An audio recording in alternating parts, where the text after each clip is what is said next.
How many of you have ever designed a social media game plan from start to finish to know what you're going to create on social media in the morning, in the afternoon, in the evenings to grow your business? That's exactly what I'm here to teach you guys today. How to leverage the existing tools on Instagram and Facebook that you already use, but give you a strategy and a different path on how you can leverage them to the maximum. Welcome everyone, my name is Ayaz Hussain. I am the EMEA Social Media Manager. I'm based over in the London, UK office, and I'm so thankful to be here at the convention to talk to you guys about social media. So we did some analysis and we reviewed hundreds of partners and what they post on social media. And the majority of it came down to 4 key content fields, which are food, family, fitness, and team building. So all you have to do is to think about what you enjoy the most, what passions you have, and then share photos, videos, and ideas to help others get into the same field as you. So if you started ice hockey or horse riding or yoga years ago, imagine you're talking to a newbie, and imagine you're taking them on this journey with you from where you were to where you are. So what I want you to do is to open up your phone. I want you to look at your content fields and analyze the last 30 posts you made. So do it right now. While you're listening, do it right this second. Pick up your phone, keep scrolling through Instagram, through Facebook, whatever it is. And my main question to you is, from looking at these previous 30 posts, is it very clear and obvious what you post about? Is it smoothies? Is it your family? Is it yoga? Is it football? What are you actively giving value to your audience for? And if it's not clear, this is where you need to work. Instead of being a very varied creator, you might want to make it clear of one specialist area that you talk about, and then you dot in all the other stuff in between. But you need to make it very obvious that you share value in one particular field. So if it is fitness, if it is going to the gym, you're showing how you meal prep for the gym, how you work out in the gym, how you recover from the gym, how you have rest days from the gym. And take that idea and apply it to whatever your passion is, whether it's horse riding or crochet or anything like that. I want you to find what is your niche. And then I want you to think really about how you can create more and find other creative ways to talk about this topic, and then look at making it into a 15-second video, making it into a 15-minute Facebook or Instagram live. What other ways can you use to transfer your message in different content formats? One of the most powerful ways of doing this is with Instagram story stickers. These are amazing, probably my favorite feature on social media. So you take a photo or a video and you hit that little smiley face at the top, and there's a menu with a whole host of different functions. I'll go through some of my favorites, not all of them, but my favorite one is probably the mention feature. So you can tag someone else in your story. Maybe you're physically with them, maybe you're on a Zoom call with them and your team. If you tag them, the chances are they will mention you in their story. So that's going to open your fan base up to all of their audiences. It's really going to help you. The next one is locations. If you are in a key place like London, if you're by Big Ben, if you're traveling and you're in a cafe or in a restaurant, tag the restaurant.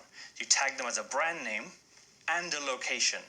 And the power of doing both is that the brand name, mention, will repost you, and the location will find other people who live locally to you or locally to that restaurant will discover your brand. The next one is very interactive, and it's a poll. So you give people 2 options and you ask them to pick between their favorites. So what are your favorite chewables? The fruit blend or the garden blend? You ask people questions every single day. One of the next ones is called a slider. It's asking how much people agree. So you give them a sliding scale and you can choose any emoji to go on this. It might be a thumbs up, a prayer hands, the fire emoji, maybe even the stinky emoji. But anything you choose, you can ask people how much they agree with you. One of the next ones is called a countdown. So if you are dropping a key video at 6 p.m. tomorrow, you can set a countdown from now, how many hours, minutes, and seconds until you create that content. Everyone who clicks the little bell get a notification when the countdown ends. So then they will flood to go and watch your video.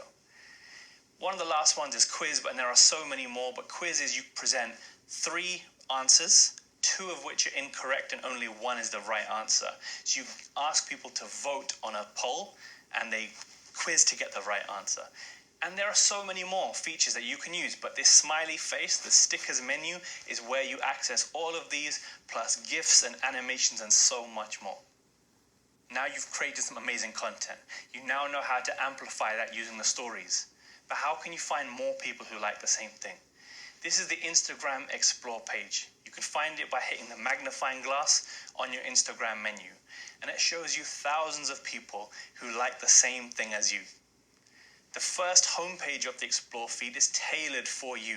So all the videos you like, all the followers and accounts that you follow, all the content you click the like button on, Instagram kind of analyzes that and it presents what it thinks you will like.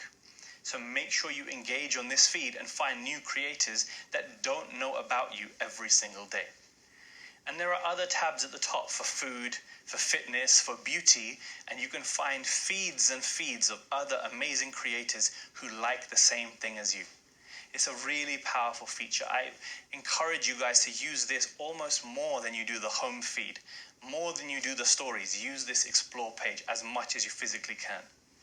By now you might be thinking, hashtags, this is one of the biggest pain points anyone faces when creating content. What are they and how do they work? I'm going to give you a really simple explanation. What they are communities. Please do not think of them as a mechanic to get more likes. Even though they can do that, hashtags are the gateway to finding thousands of other people who like the same thing as you. The easiest way is to physically type in a search word. Forget about all the apps that do it for you. Forget about all the crazy services you can pay. Physically search the word you're interested in. So hashtag smoothie. It will show you a long list of other suggested words that you could also use. Smoothie bowl, smoothie king, smoothie planet, smoothie crazy. All these different variations. These are called long tail extensions. The keyword is the short tail. You're trying to find extensions of this word. Now every hashtag has 5 main components and they're really, really easy. The first is the number of people following that hashtag. And there's a button there for you to follow that hashtag.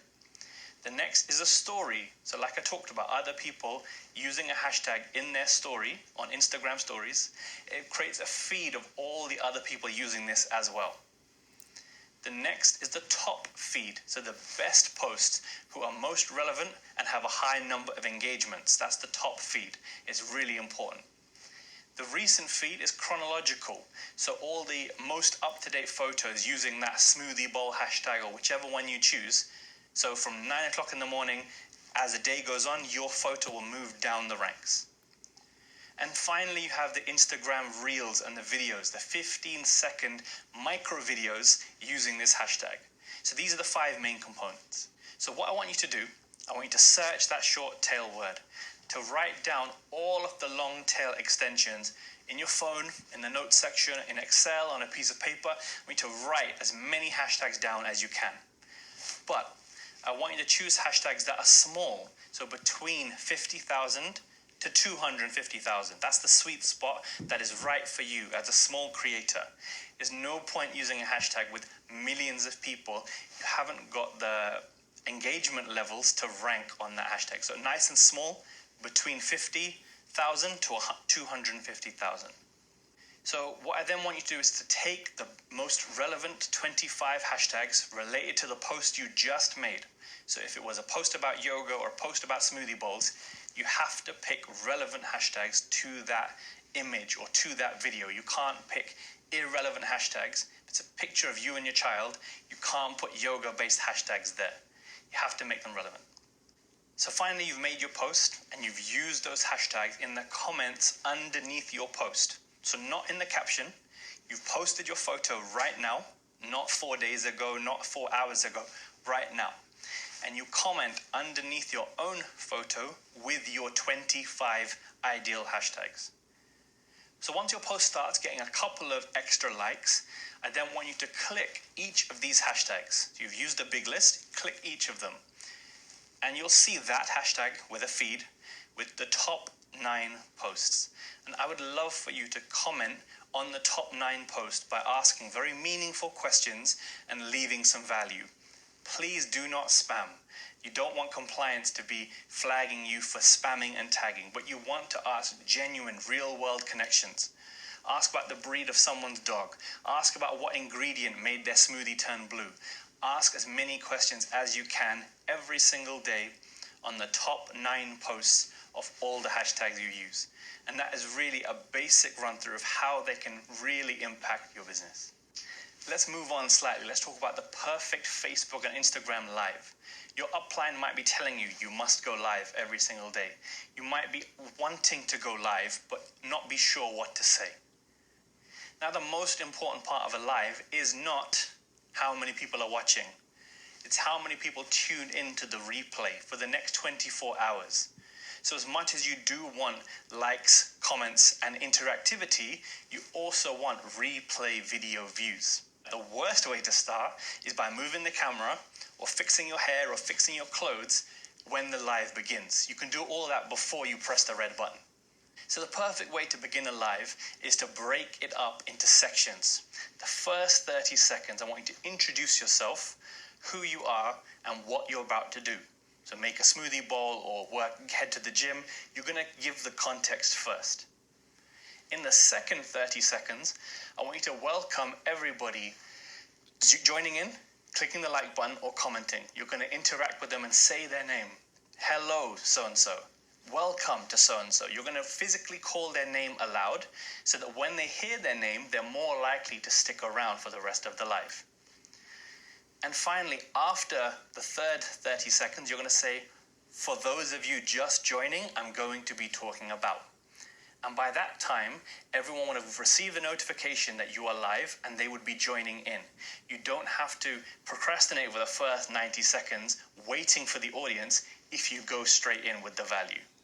So I hope that tip really helps you on how to master the perfect Facebook Live. Let's move on a bit more. The algorithm. Just to wrap up, I hear so many people saying the algorithm has changed. Guys, I can't be clearer with you. The algorithm is people's habits. So unless their habits have changed, I'm sorry to say, you got boring. You became less interesting to other people. If you are trying to replicate the Facebook 2015 recipe in 2020, I'm sorry, it's not going to work. You have to be better than your competition. You have to stand out more than the millions of posts people are scrolling through every day. So if you don't put enough effort into your content, why do you think your audience are going to give you the effort of paying attention? So in order to be better, you need to follow these 3 simple steps.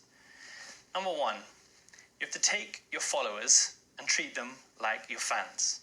And what do I mean by that? I mean, followers follow thousands of different brands. They don't really care about every single person they look at. But if you welcome people into your circle and you treat them as fans and you reward them with advice, tips, and inspiration, you'll start to earn their trust. So people will come back every day regularly to get the advice and to get the tips. Things that you learn along your journey when you first started horse riding or first started American football, first started raising a family, the tips you learned that made your life easier. Next, you convert your fans into friends. So you ask people questions and you get them to vote in the comments or in the stories of your posts. And the more people have earned your trust, the more they're going to vote and participate. And others will see, who are just watching casually, they'll see that you have a community and they're going to ask you on the direct messages how they can join, how they can find out a little bit more, because they'll see the proof of the community. And finally, you treat your friends as your family.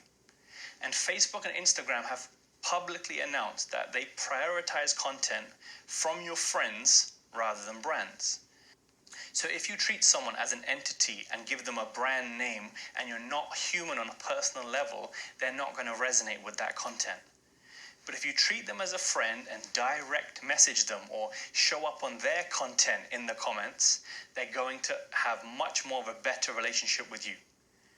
And so when you voice note each other, or when you send each other a DM, Facebook and Instagram say, hey, these guys are real world friends. They're voice noting, they're DMing.